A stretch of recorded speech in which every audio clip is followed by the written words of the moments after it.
मानसिक शक्ति के इस कार्यक्रम में आपका स्वागत है। मैं हूं अमरीश श्रीवास्तव, साइकियाट्रिस्ट। और इस कार्यक्रम में हम चर्चा करते हैं मानसिक स्वास्थ्य के बारे में, अपने विद्यार्थियों के जीवन के बारे में जो आजकल विशेष रूप से तनाव भरी जिंदगी बिता रहे हैं। अक्सर ये देखा जाता है कि हर 30%, 40% बच्चे स्कूलों में, यूनिवर्सिटीज़ में किसी न किसी तरह के मानसिक तनाव में दबे रहते हैं। फिर उनमें से कुछ मानसिक बीमारियों के शिकार हो जाते हैं और कई लोगों की क्षमताओं में कमी आने लगती है। मानसिक तनाव का एक बेवजह या जो सबसे घातक प्रभाव पड़ता है वो है इंसान की क्षमताओं में कमी आना।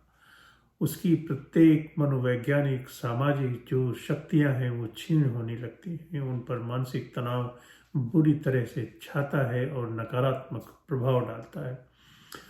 अक्सर चर्चा में ये बात आती है कि मानसिक स्वास्थ्य क्या है, और उसी के साथ साथ ये बात आती है कि अच्छा मानसिक स्वास्थ्य क्या है, उसके क्या मापदंड हैं, उसकी क्या कैरेक्टरिस्टिक्स हैं, हम किस मानसिक स्वास्थ्य को अच्छा मानसिक स्वास्थ्य कहेंगे।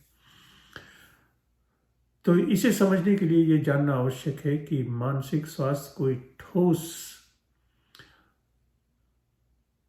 ऐसा कॉन्सेप्ट नहीं है जिसे हम बहुत डिस्क्रीटली डिफाइन कर सकें। इसकी परिभाषाएं बदलती हुई पाई। यदि हम कुल मिलाकर सोचें तो हमारे जीवन के कई आयाम हैं और हर आयाम मानसिक स्वास्थ्य से जुड़ा हुआ है। हम पहली बात तो ये जान लें कि बगैर मानसिक स्वास्थ्य के संपूर्ण स्वास्थ्य संभव नहीं है। There is no health without mental health. दूसरा, हम ये भी जान लें कि संपूर्ण स्वास्थ्य के कई अंग हैं, जैसे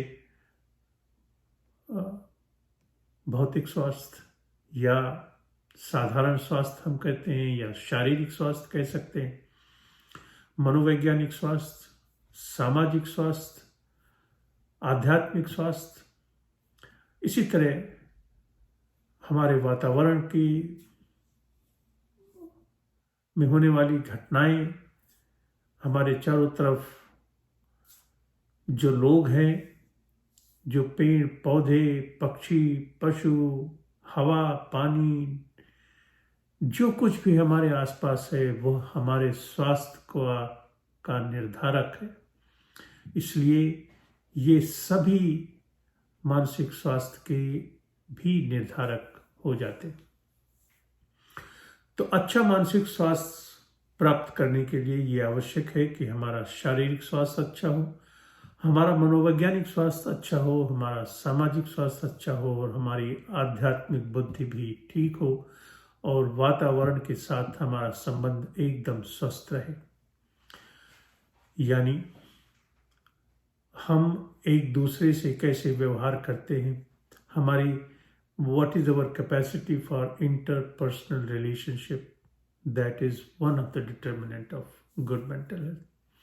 What is our capacity to develop social connectedness, यानी हम समाज में किसी जीवित या अजीवित वस्तु से या लोगों से किस तरह जुड़ते हैं, कैसे मोहब्बत करते हैं, कैसे उनमें जुड़ते हैं, उनके कार्यों को, उनके कामों को अपना समझते हैं और उनके कल्याण में अपना कल्याण देखते हैं।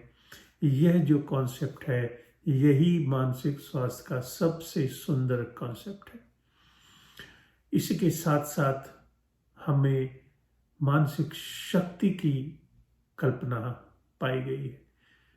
हमारी क्षमता क्या है, हमारी मनोवैज्ञानिक क्षमता क्या है, हमारी पूर्ण क्षमता क्या है, हम क्या कर सकते हैं, क्या नहीं कर सकते, हम अपनी सुरक्षा कैसे करते हैं, हम कठिनाइयों का सामना कैसे करते हैं, हम किसी सच को सच, गलत को गलत कहने की हिम्मत लाते हैं, रखते हैं और उसका प्रयोग करते हैं कि नहीं करते हैं, हम एक दूसरे से मित्रता कैसे करते हैं, एक दूसरे से संबंध कैसे बनाते हैं, एक दूसरे पर हमारी जो डिपेंडेंस है, जो निर्धारण है, उसकी क्या आवश्यकता होती है और हम उसे कैसे संभालते हैं।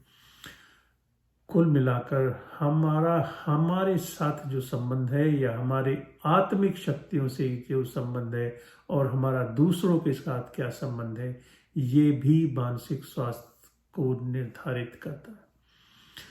फिर हमारी सोचने समझने की शक्ति, हमारी मनोवैज्ञानिक गुण, हमारा भावनाओं पर नियंत्रण रख पाना, सोचना समझना, निर्णय लेना, conflict resolution, problem solving ability, learning to learn, learning to teach, learning from experiences, planning, strategy, execution, ये सारी विधाएं अच्छे मानसिक स्वास्थ्य की निर्धारक है।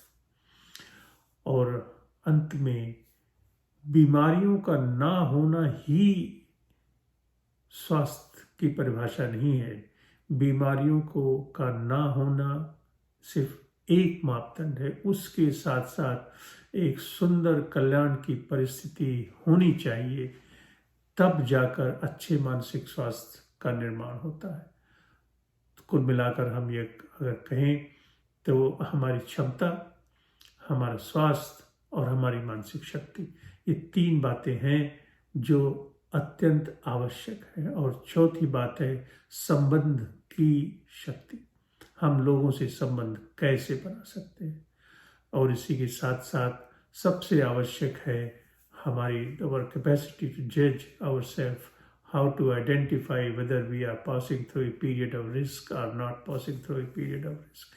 क्या हम अपने व्यवहार की सीमा सुनिश्चित कर सकते हैं, क्या हम अपने व्यवहार को संभाल सकते हैं, यानी जहाँ हमें गुस्सा नहीं होना चाहिए वहाँ हम यदि गुस्सा करते हैं तो हमारे नियंत्रण में समस्या है और इस परिस्थिति को अच्छा मानसिक स्वास्थ्य नहीं कहा जा सकता। कुल मिलाकर जब हम ये पाते हैं कि हम मन में शांति है, हमारे चित्त में शांति है, हम अपना भला और दूसरों का भला जान सकते हैं, समझ सकते हैं और अपने व्यवहार का नियंत्रण कर सकते हैं, तब जाकर हम ये कह सकेंगे कि हमारा मानसिक स्वास्थ्य ठीक है। मानसिक स्वास्थ्य ठीक होना इस बात की गारंटी नहीं है कि कोई मानसिक द्वंद्व उत्पन्न नहीं होगा या कोई मानसिक रूप से दुर्घटना नहीं होगी। अक्सर ये देखा गया है कि लोग मानसिक रूप से स्वस्थ होते हुए भी या तो वायलेंस में फंस जाते हैं या आत्महत्या के में विचार आते हैं या कहीं झगड़े में, झंझट में या अनेक अनैतिक कार्यों में भी पाए जाते हैं। यहाँ इस बात को जानना अत्यंत आवश्यक है कि मानसिक स्वास्थ्य का जो पैरामीटर्स है वह इथिकल एंड मॉरल वैल्यूज से बहुत अलग है। One can be a person of great mental health but still may have a conduct which is immoral and unethical, and one may have been doing morally correct things, ethically correct things, conducting life on a spiritually righteous manner, but still may suffer from depression, anxiety, or alcoholism. Therefore, the two are not mutually aligned. They are different connotations of life. We must हम अक्सर इस भुलावे में आ जाते हैं कि यदि किसी का व्यवहार और कॉन्डक्ट बहुत ही नैतिक है, सामाजिक रूप से सुचारू है, बहुत ही मॉरल वैल्यूज उसकी बहुत ज़्यादा है, तो हम ये समझने लगते हैं कि वह उच्च विचारों वाला व्यक्ति है तो उसका मानसिक स्वास्थ्य अवश्य ठीक होगा। जी नहीं, ऐसा नहीं है। ये दोनों एकदम अलग अलग कॉन्सेप्ट हैं। अच्छे मॉरल वैल्यू, अच्छे कॉन्डक्ट का आदमी भी मानसिक रूप से बीमारियों में से ग्रसित हो सकता है। इस चर्चा को हम आगे बनाए रखेंगे और मुझे उम्मीद है कि इसे सुनकर इसकी कुछ बातों को आप अनुसरण में लाएंगे। यदि आपके सामने कोई प्रश्न उपस्थित होता हो तो हमें लिखें, मैं उसका उत्तर देने का प्रयास करूंगा।